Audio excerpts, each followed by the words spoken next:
कल रोहतक के अंदर ऑल इंडिया कांग्रेस कमेटी के पर्यवेक्षक आ रहे हैं ये देखने के लिए भाई जिला कांग्रेस का अध्यक्ष और बाकी पदाधिकारी कौन बन सकते हैं। उनके साथ कुछ कोऑर्डिनेटर बनाए गए हैं। उन कोऑर्डिनेटरों में से अधिकतर वो लोग हैं जो कांग्रेस विचारधारा के नहीं हैं। जो कांग्रेस विचारधारा के हैं उनको इग्नोर किया गया है। और मैं जिला प्रधान बनने से पहले बता सकता हूं कि रोहतक का शहर का, रोहतक का ग्रामीण का प्रधान कौन बन सकता है, सोनीपत का ग्रामीण का प्रधान कौन बन सकता है। ये आईवाश है।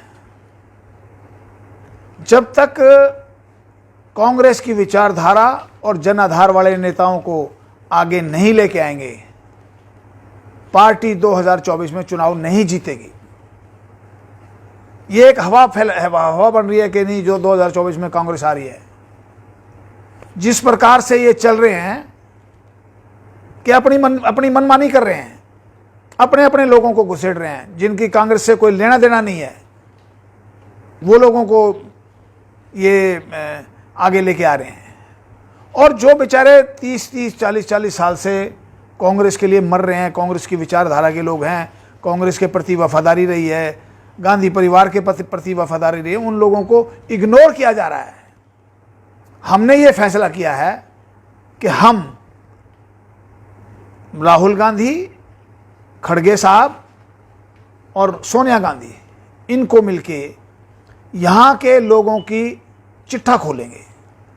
एक बात और मैं कहना चाहता हूं आपको कि कांग्रेस की बंदरबाट में कोटा सिस्टम आ गया।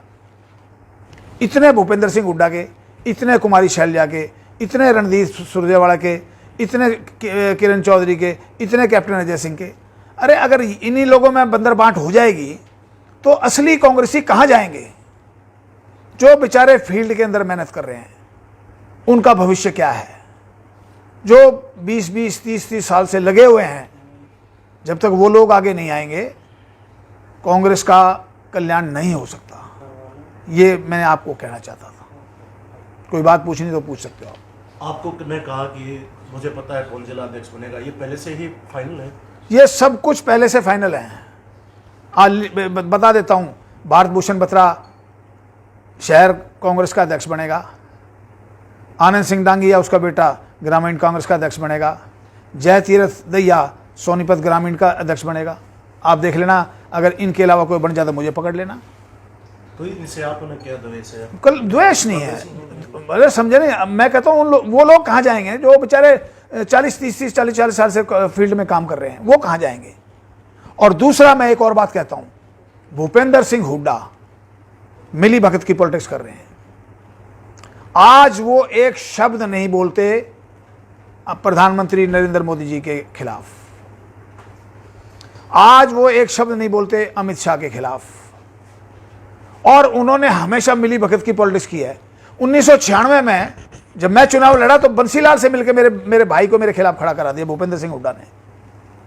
ये रिकॉर्ड की बात बता रहा हूं मैं आपको। और मैं ये कह रहा हूं कि ये भूपेंद्र सिंह हुड्डा जो कहते हैं कि हम गांधी परिवार के वफादार हैं, 1977 में गांधी परिवार पर संकट आया था, कांग्रेस में विभाजन हुआ था। श्रीमती इंदिरा गांधी उस समय कांग्रेस की सबसे बड़ी लीडर थी।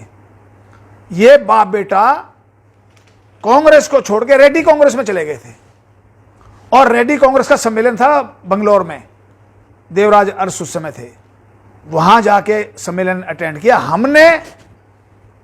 दिल्ली में 1 फरवरी को कांग्रेस का सम्मेलन था जिसका श्रीमती इंदिरा गांधी ने प्रिजाइड ओवर किया था और नई पार्टी बनी थी, कांग्रेस आई बनी थी। तो ये लोग जो लोगों को गुमराह कर रहे हैं कि कभी मैंने पार्टी नहीं छोड़ी, भूपेंद्र सिंह हुड्डा कहता मैंने कभी पार्टी नहीं छोड़ी। मैं आपको दिखा रहा हूं 1977 से 80 तक कहां थे भूपेंद्र सिंह हुड्डा। और एक बात और मैं कह रहा हूं कि वो बताएं कि उन्होंने जब इंदिरा जी गिरफ्तार हुई तो उन्होंने कहां गिरफ्तारी दी। हम लोग गिरफ्तार हुए, तिहाड़ जेल में गए, लाखों कार्यकर्ता गिरफ्तार हुए, सारे लीडर गिरफ्तार हुए, लेकिन भूपेंद्र सिंह हुड्डा और इसके परिवार का कोई अता पता नहीं था। तीसरी बात है कि मैंने अब थोड़ा सा प्रेशर डाला है, मैंने 4 मीटिंगें की हैं, तो भूपेंद्र सिंह हुड्डा फील्ड में आने लगे। रोहतक शहर में भी हर हफ्ते आ जाते हैं। उससे पहले क्या था, 6-6 महीने वो रोहतक नहीं आते थे। और जो जिन लोगों ने उसको 5 बार एमएलए बनाया, 8 बार एमपी बनाया, उनको और उनके बेटे को, उनकी जात नहीं सूंघते थे। मैं एक्टिव हुआ तो आना शुरू हो गए।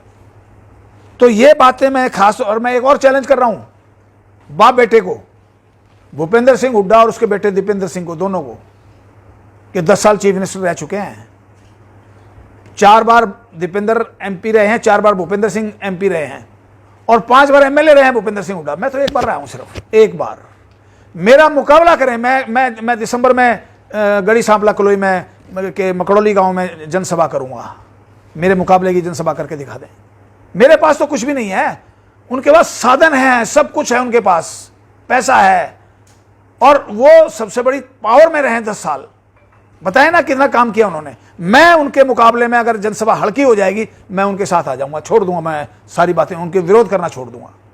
लेकिन उनकी हिम्मत नहीं है। मेरे से बहस करो, सार्वजनिक बहस करो, आपके पत्रकारों के सामने बहस करो, और वो बताएं कि हमने 10 साल इलाके के लिए और हरियाणा के लिए क्या काम किया, और मैं बताऊंगा कि उन्होंने क्या नहीं किया। तो ये बातें बहुत जरूरी थी। और मैं कह रहा हूं कि मेरे जैसा आदमी, मैं आज सभा करूंगा, मैं 10,000 से ज्यादा आदमी इकट्ठे करूंगा। हरियाणा में गिनती के 5-7 आदमी हैं जो 10,000 आदमी इकट्ठे करेंगे। मैं 10,000 आदमी इकट्ठे करूंगा। मुझे आज भी कह रहा हूं, मैं, नोट कर लेना, मुझे कोई पद नहीं मिलेगा। मैं सबसे पुराना कांग्रेसी हूं, 1974 से। आज 49 साल हो गए मुझे कांग्रेस में। मुझे कोई पद नहीं लेने देगा। हाँ, मैं भूपेंद्र सिंह के पक्ष में चला गया हूं तो मुझे सारे पद मिल जाएंगे। पिछली बार मैं भूपेंद्र सिंह के पक्ष में था तो मैं डेलीगेट भी था, और मुझे सारे, मैं प्रभारी भी बना के भेज रहे थे। मुझे कभी जींद का बना के भेज रहे थे, कभी कहीं का बना के भेज रहे थे। अगर मैं भूपेंद्र सिंह हुड्डा के पक्ष में आता हूं तो मुझे सब कुछ मिल जाएगा। अब मैं उसके पक्ष में नहीं हूं तो मुझे हर चीज में मुझे इग्नोर किया जा रहा है। ये नहीं देख रहे कि मैं लोगों के से जुड़ा हुआ हूं। मैं हफ्ते में 5 दिन गाँव में जाता हूं, लोगों के बीच में बैठा रहता हूं। तो यही हमारी पीड़ा है, यही बात मैं कहना चाहता हूं। और सबसे बड़ी बात है कि भूपेंद्र सिंह हुड्डा एक साजिश कर रहे हैं, साजिश कर रहे हैं कांग्रेस के खिलाफ। यहां तक भी मैं कह रहा हूं कि वो टिकटें भी जो बंटवाएंगे वो भी बीजेपी से बात करके बंटवाएंगे। इससे बड़ी और गद्दारी किसी के साथ क्या हो सकती है। तो ये बातें कहने के लिए मैंने आपको बुलाया था। कोई सवाल करना हो तो पूछ सकते हैं। आप भी मुख्यमंत्री से मिले थे, कयास लगाए जा रहे हैं कि आप भी कांग्रेस पार्टी छोड़ सकते हैं अगर आपको। ऐसा है कि अगर हमें कोई तवज्जो नहीं दी जाएगी तो मैं जीवन के आखिरी सफर में हूं, 75 साल का हो चुका हूं। अगर मुझे टोटली इग्नोर किया जाएगा तो मुझे सोचना पड़ेगा मेरा भविष्य कहाँ है। और खट्टर साहब से मैं 1 बार नहीं 3 बार मिला हूं। और खट्टर साहब के साथ तो बाई चांस थे कि वो वहाँ किसी प्रोग्राम में आए थे, उनको किसी ने बता दिया कि हम बैठे हैं, उन्होंने हमें बुला लिया और चाय पिला दी हमें दोनों को, मुझे और सुभाष मित्रा जी को। बाकी हमारा अभी किसी पार्टी में जाने का कोई है नहीं। लेकिन हमें जिस तरह से इग्नोर किया जा रहा है, अगर इग्नोर करते रहे तो हमें सोचना पड़ेगा हमारा भविष्य कहाँ सुरक्षित है।